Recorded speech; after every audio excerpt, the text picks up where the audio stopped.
So students we are continuing with the example number 4, ठीक है। और यहाँ पे आप देख सकते हैं कि एग्जाम्पल नंबर 4 में आपको बोला गया है कि right the following set in the set builder form, ठीक है, सेट बिल्डर फॉर्म। तो बच्चों हमने सेट बिल्डर फॉर्म के बारे में हमने देखा था कि सेट बिल्डर फॉर्म क्या होता है, जिसे हम जनरलाइज वे में लिख सकते हैं, ठीक है, in using the arbitrary element. जो आप कोई भी हो, एक या दो आर्बिट्ररी एलिमेंट्स यूज करके आप उसको कोई कंडीशन स्पेसिफाई करके उसको अगर आप लिख सके तो उसे हम बोलते हैं सेट बिल्डर फॉर्म, ठीक है। तो actually this questions are very observation based, ठीक है बच्चों। ये जो क्वेश्चंस है ये ऑब्जर्वेशन बेस्ड क्वेश्चंस है। यहाँ पे आपका ऑब्जर्वेशन जो है बहुत स्ट्रांग होना चाहिए, ठीक है। आपका जो ऑब्जर्वेशन है वो आपका बहुत स्ट्रांग होना चाहिए बच्चों, ठीक है। तो यहाँ पे आप देखिए, इसी के आगे हम जो सोल्यूशन यहाँ पे हम लिखते चलेंगे, ठीक है। इसी के आगे हम लोग जो है उसका सोल्यूशन जो है वो लिखते चलेंगे। तो यहाँ पे आप देख सकते हैं कि फर्स्ट एग्जांपल अगर आप ऑब्जर्व करें तो यहाँ पे आप देख सकते हैं कि इसके अंदर जो एलिमेंट्स है वो क्या है, 3 है, 6 है, 9 है एंड 12 है, ठीक है। 3 है, 6 है, 9 एंड 12 है। तो आप क्या ऑब्जर्व कर सकते हैं कि this all the elements are divisible by 3, this all the elements are divisible by 3, ठीक है। तो सपोज करके चलो मान लीजिए, ठीक है, मान लीजिए कि अगर आप इसको 3 से डिवाइड कर देते हैं तो 3 divided by 3 is equal to आपको मिल जाएगा 1, ठीक है।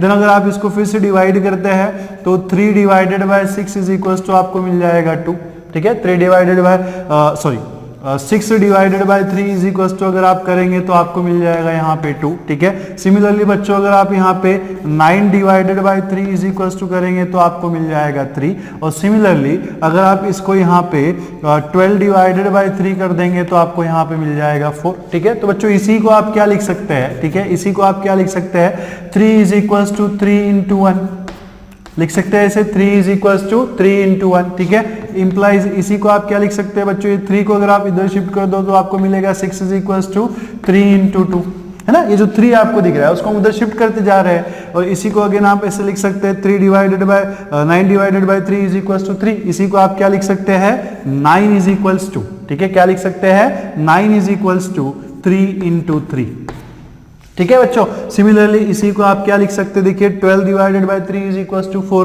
तो इसी को आप क्या लिख सकते हैं, 12 इज इक्वल टू क्या लिख सकते हैं आप, 3 इंटू 4, ठीक है। तो देखो बच्चों आप यहाँ पे क्या देख सकते हैं कि आपको एक कॉमन पैटर्न जो है यहाँ पे आपको नजर आ रहा है, ठीक है।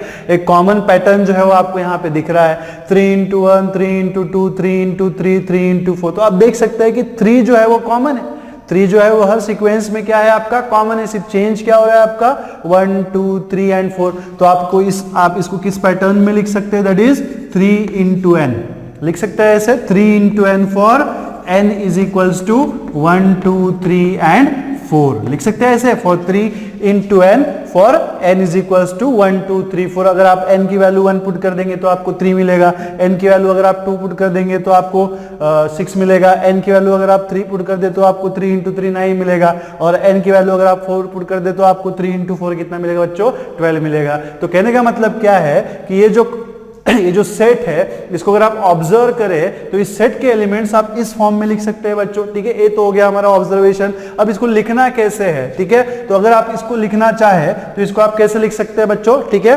तो इसको आप लिखना चाहे तो आप कैसे लिख सकते हैं, इज इक्वल्स टू, ठीक है, कैसे लिख सकते हैं, कर्ली ब्रैकेट में 3 इंटू n, ठीक है, 3 इंटू n, ठीक है, सच दैट, ठीक है, such that n belongs to the capital N, ठीक है, फॉर, ठीक है, for n is greater than equals to 1 and less than equals to 4, ठीक है। n is greater than equals to 1 and less than equals to 4, ठीक है। तो यहाँ पे देखो बच्चों, यहाँ पे n belongs to n हमने लिखा हुआ है। अब आपके सवाल में आएगा कि सर ये लिखना जरूरी है क्या, हाँ जी बिल्कुल जरूरी है। क्यों जरूरी है कि अगर आप n belongs to n नहीं लिखेंगे तो 1 और 4 के बीच में जो है बहुत से नंबर्स है, इनफाइनाइट नंबर्स आ सकते हैं।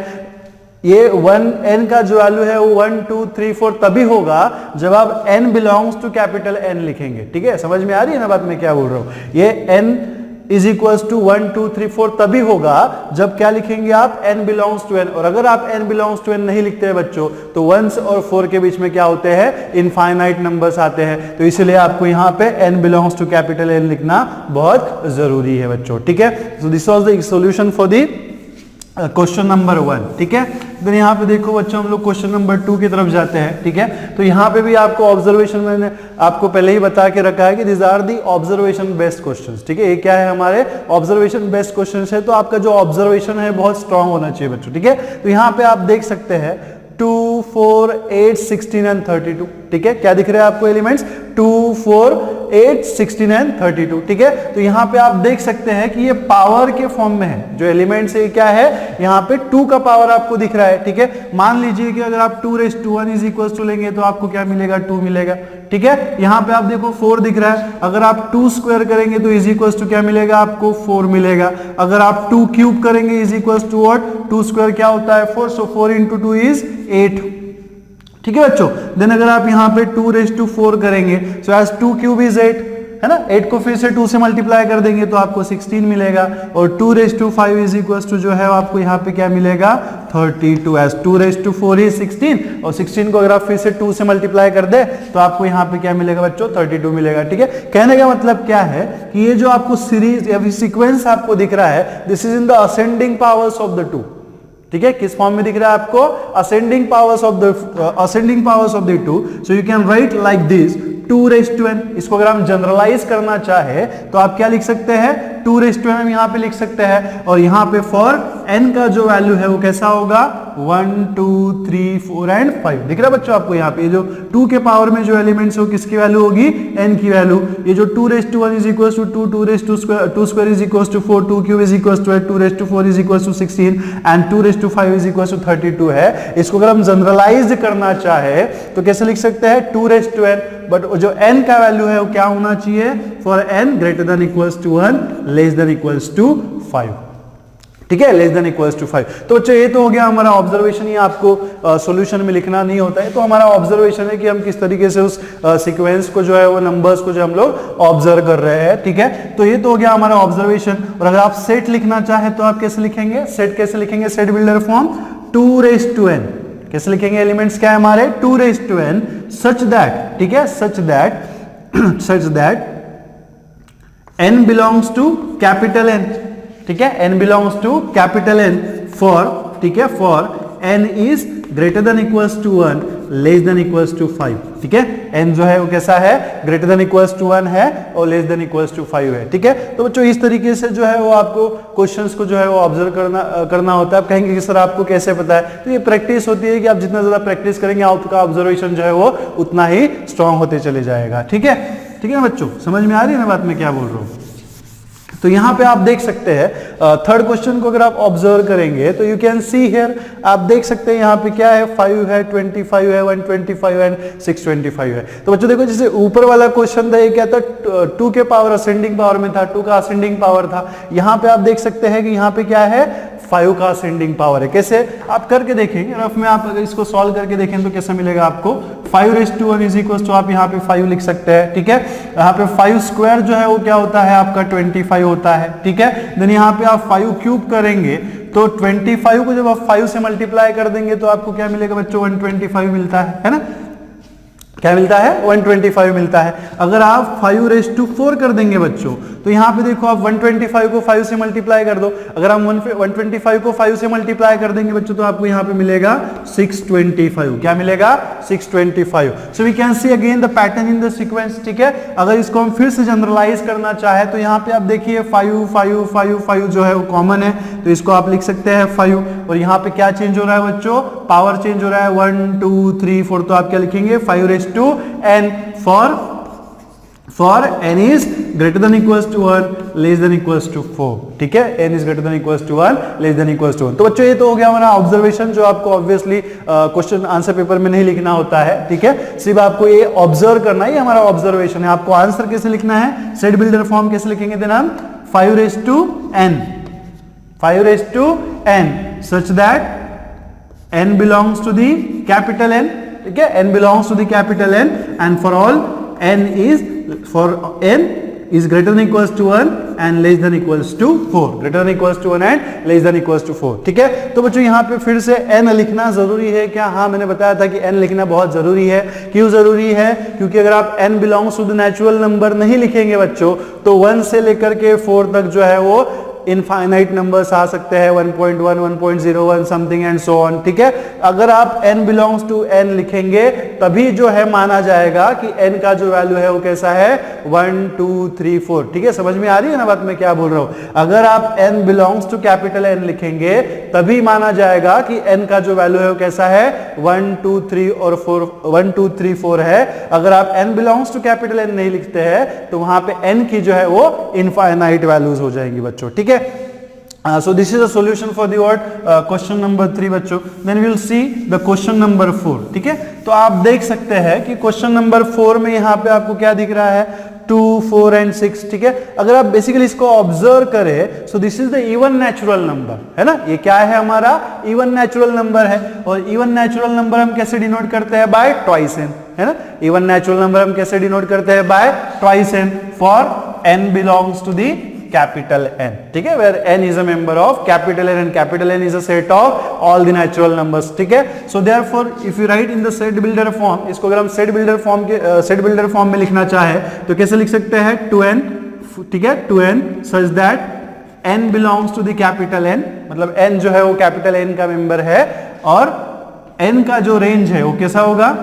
यहां पे अभी रेंज डिफाइंड करने की जरूरत है क्या बच्चों, नहीं है, क्योंकि ये कैसा सेट है, ये इनफाइनाइट सेट है, ठीक है। ये कैसा सेट है, इनफाइनाइट सेट है। तो for all the values of n, ठीक है, for all the values of n कोई भी आप नेचुरल नंबर पुट कर लो, आपको जो है वो इवन ही मिलेगा। सपोज आप n की जगह पे 1 पुट करते हैं, 2 into 1 is 2, है ना। सपोज आप n की जगह पे 2 पुट करते हैं, 2 into 2 is 4 मिल रहा है बच्चों।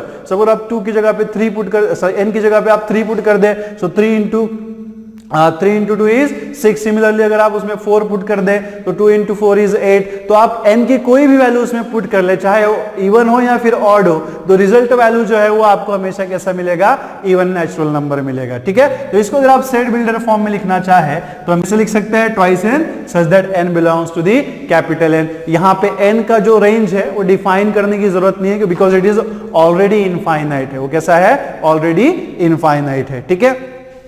देन यहाँ पे आप देख सकते हैं फिफ्थ क्वेश्चन बच्चों, यहाँ पे आपको क्या दिख रहा है, 1 4 9 एंड 100। तो यहाँ पे अगर आप ऑब्जर्व करें तो यहाँ पे आप क्या देख सकते हैं, 1 का जो स्क्वायर है वो कितना होता है, 1 होता है। 1 स्क्वायर इज इक्वल टू 1 आप देख रहे हैं, ठीक है। ये जो 4 है किसका स्क्वायर है, 2 का स्क्वायर है, सो 2 स्क्वायर इज इक्वल टू आप क्या लिख सकते हैं, 4। 9 जो है किसका स्क्वायर है, 3 का स्क्वायर है, that means what, 3 square is equal to 9। और यहाँ पे देखो आपको, अगर यहाँ पे लास्ट में आपको क्या मिल रहा है, 100। 100 किसका स्क्वायर है, 10 का स्क्वायर है। तो ऐसे ही अगर आप इसको कंटिन्यू करते जाए तो आपको क्या मिलेगा, 10 स्क्वायर इज इक्वल टू 100।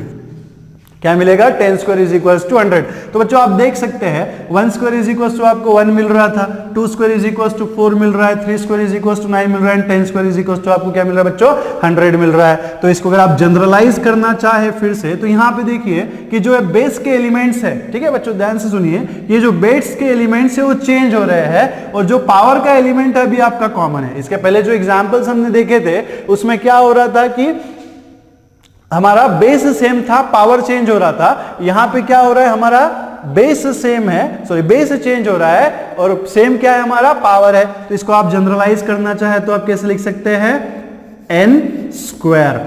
कैसे लिख सकते हैं, n square for what, n is greater than equals to 1 and less than equals to 10। n का आप कोई भी वैल्यू इसमें पुट कर लो, ठीक है, n का आप कोई भी वैल्यू इसमें पुट कर दो। n का अगर आप 1 पुट करेंगे तो आपको मिलेगा 1 स्क्वायर इज 1। n की जगह पे अगर आप 2 पुट करेंगे 2 का स्क्वायर इज 4। n की जगह पे आप 3 पुट करेंगे 3 का स्क्वायर इज 9। और ऐसे ही अगर आप कंटिन्यू करते चलेंगे तो n की जगह पे सपोज आप 10 पुट करते हैं तो n square is equal to आपको मिलेगा बच्चों 100, ठीक है। So this are all the observation based questions. आपका ऑब्जर्वेशन जो है वो स्ट्रांग होना चाहिए, पॉइंट टू पॉइंट होना चाहिए, so that you can write the answers correctly, ठीक है। और इसमें ऐसा कोई बहुत बड़ा लॉजिक नहीं है। आप जितना ज्यादा प्रैक्टिस करेंगे, जितना ज्यादा आप लिखेंगे, जितना ज्यादा आप सॉल्व करके देखेंगे, आपका कॉन्सेप्ट जो है वो अपने आप क्लियर होते चलेगा बच्चों, ठीक है। तो इसको अगर हम सेट, ये तो हो गया हमारा ऑब्जर्वेशन जो ऑब्वियसली हम लोग कर रहे हैं। मैंने आपको ऑलरेडी बता के रखा था कि ये जो सब क्वेश्चन है वो ऑब्जर्वेशन बेस्ड क्वेश्चन है। पहले हमें ऑब्जर्व करना होता है, as this is our observation. और इसको अगर हम सेट बिल्डर फॉर्म में लिखना चाहे तो बच्चों कैसे लिखेंगे, n स्क्वायर, ठीक है, element is n square such that, ठीक है, such that n belongs to the capital N for, ठीक है, फॉर n का जो रेंज है वो कैसा है, n is greater than equals to 1 and less than equals to 10। ठीक है, n is greater than equals to 1 and less than equals to 10। जब सेट बिल्डर फॉर्म बच्चों हमने पढ़ा था उसमें हमने एक बात आपको बोली थी कि सेट बिल्डर फॉर्म में हम इस तरीके से जनरलाइज करते हुए कंडीशन पुट करते हैं कि सेट का हर एलिमेंट जो है वो कंडीशन को सेटिस्फाई करेगा। आप देख सकते हैं कि आप n का जो 1 से लेकर के 10 के बीच में आप कोई भी वैल्यू पुट करो, ये कंडीशन जो है वो उसको सेटिस्फाई करेगा। ठीक है ना बच्चों।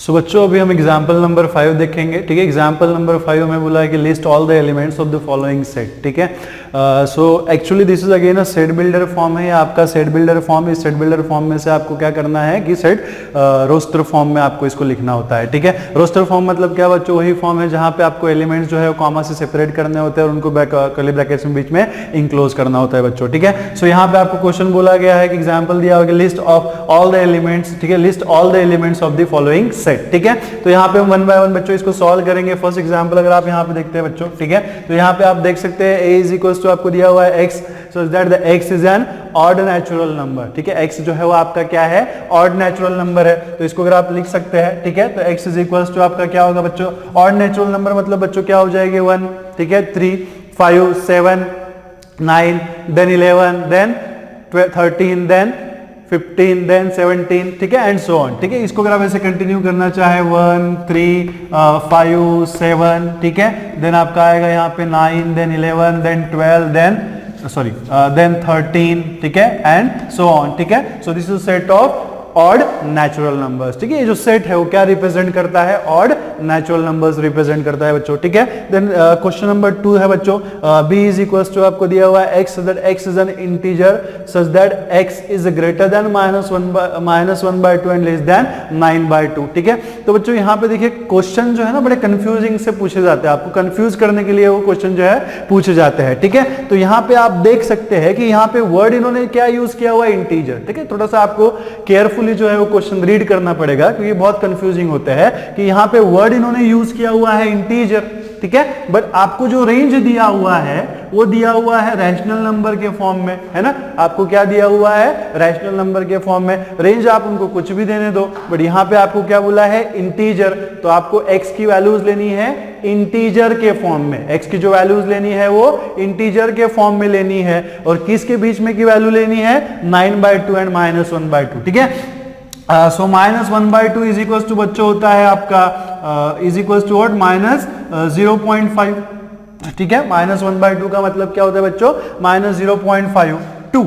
ठीक है, -0.52। 9/2 का मतलब होता है बच्चों यहाँ पे 4.5। ठीक है, तो आपको क्या करना है, ठीक है, आपको यहाँ पे क्या करना है, 9/2 is equals to 9/2 is equals to 4.5। ठीक है, तो बच्चों आपको यहाँ पे क्या करने हैं कि -0.5, ठीक है, -0.5 से लेकर के आपको इंटीजर्स लेने कहाँ तक, 4.5 तक। ठीक है, तो -0.5 के बाद आपका यहाँ पे आएगा 1।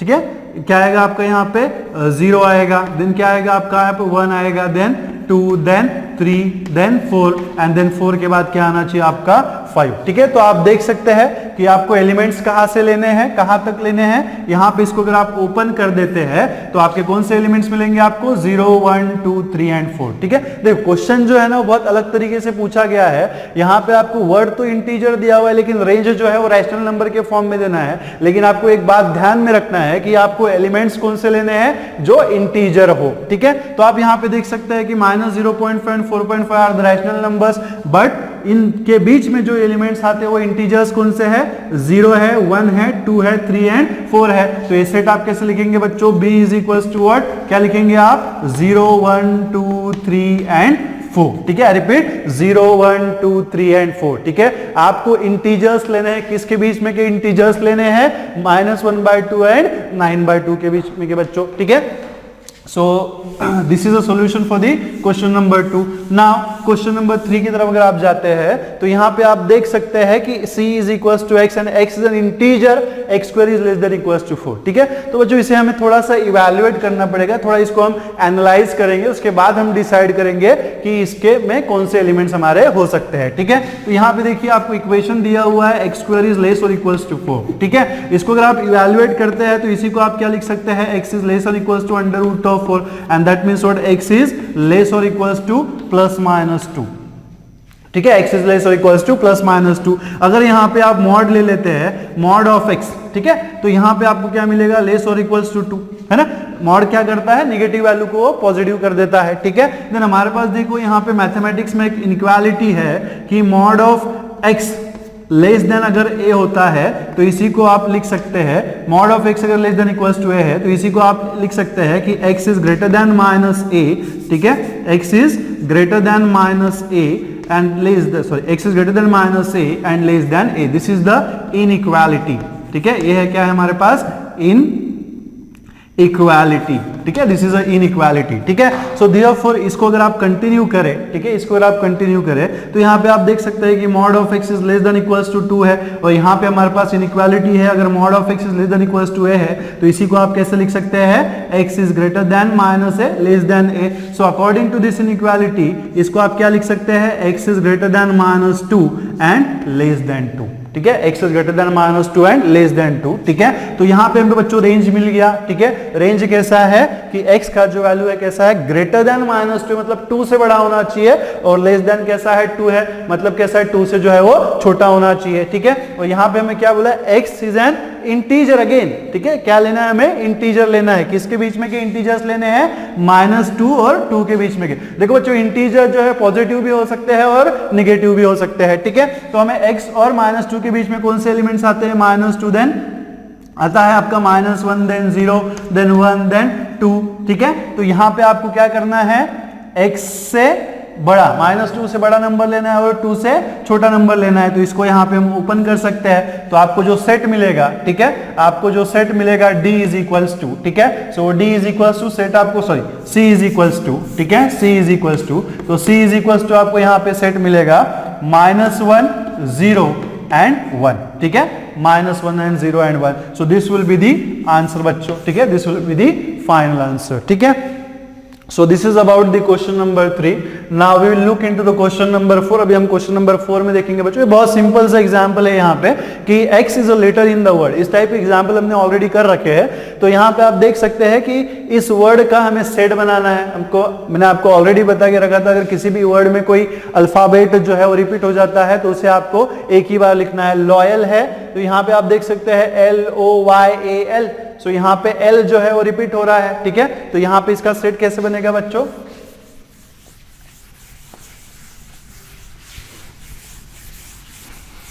ठीक है। तो यहाँ पे इसका सेट कैसे बनेगा, C is equals to D is equals to, ठीक है, D इज इक्वल्स टू आपका सेट बनेगा यहाँ पे LOY, और यहाँ पे आपका सेट बनेगा A, ठीक है, LOY एंड A, ठीक है। सो देन क्वेश्चन नंबर 5 पे हम आते हैं। क्वेश्चन नंबर 5 यहाँ पे क्या बोल रहा है, ठीक है।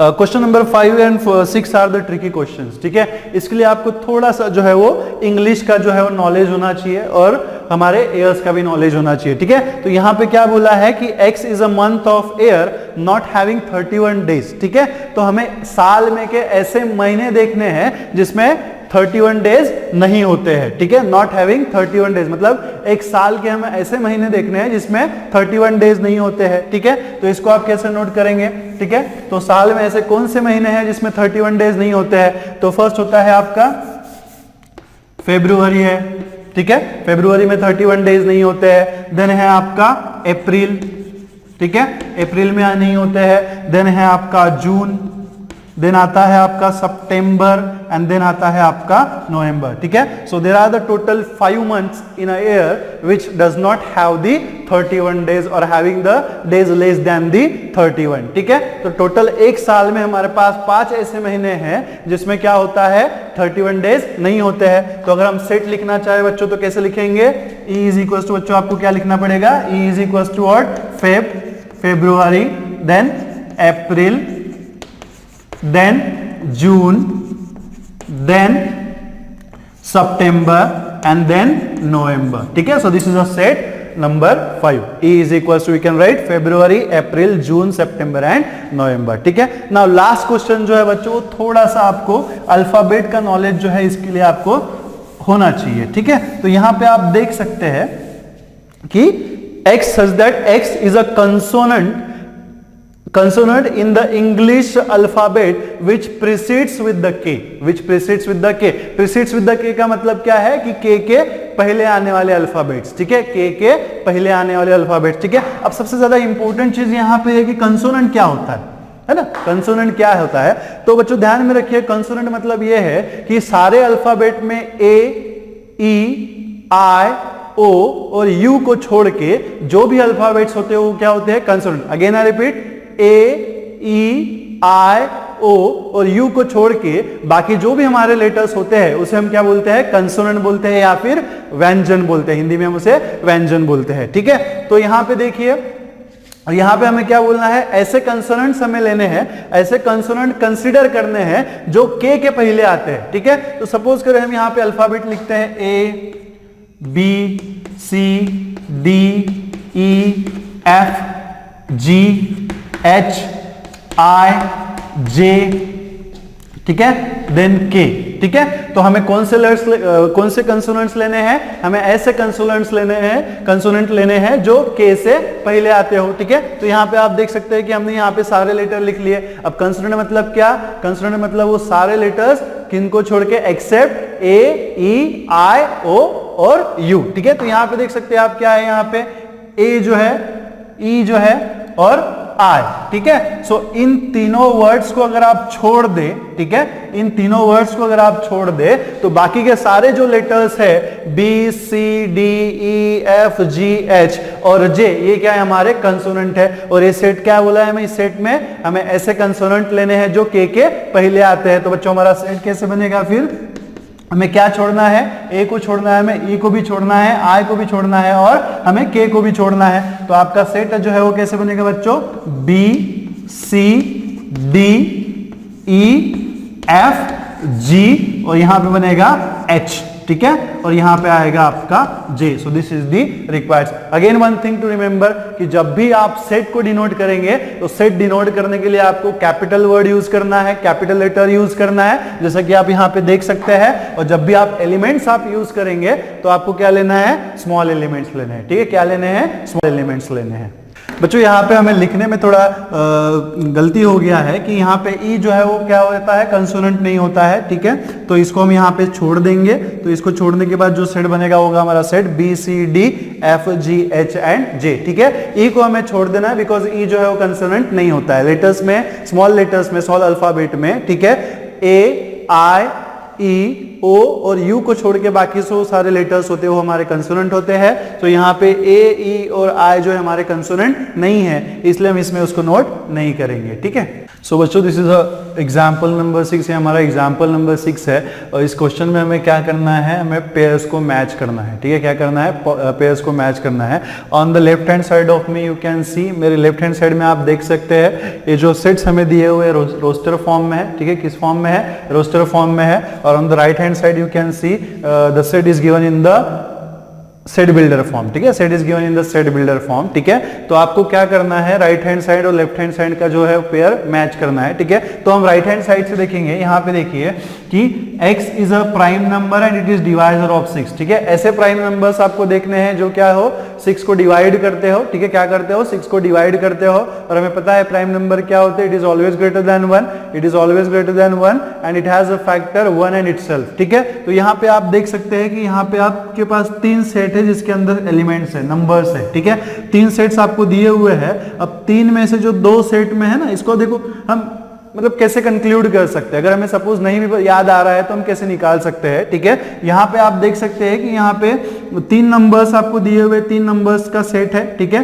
1 2 3 6 है, देन यहाँ पे 2 3 एंड 1 2 3 1 3 5 7 एंड 9 है, ठीक है। तो मैंने आपको पहले ही बोला है कि prime number it is always greater than 1, prime number कैसा होता है, ऑलवेज ग्रेटर देन 1। तो इन 2 सेट्स में जो है, इस सेट में और इस सेट में 1 है, तो ये ऑब्वियसली प्राइम नंबर का सेट हमारा नहीं होगा, ठीक है। बट यहाँ पे आप देख सकते हैं कि 2 and 3 is again 2 is greater than 1 and 3 is greater than 1. So 2 के फैक्टर्स जो पॉसिबल फैक्टर्स है वो क्या है 2 into 1 है और 3 के भी पॉसिबल फैक्टर्स क्या है 3 into 1 है। सो 2 and 3 is a prime number, तो ये प्राइम नंबर तो हो गया। अब हमें ये देखना है कि ये 60 को डिवाइड करता है क्या, तो हाँ करता है। अगर 60 को आप 2 से डिवाइड करेंगे तो 30 मिलेगा और 60 को आप 3 से डिवाइड करेंगे तो आपको क्या मिलेगा 20 मिलेगा। So therefore this 2 and 3 are the prime numbers as well as they are dividing the 60, ठीक है, as well as they are dividing the 60। इसका मतलब क्या हो गया बच्चों कि ये जो 2 and 3 है तो प्राइम नंबर तो है और साथ में क्या है वो डिवाइजर है 60 के। तो यहां पे आप क्या लिख सकते हैं दिस,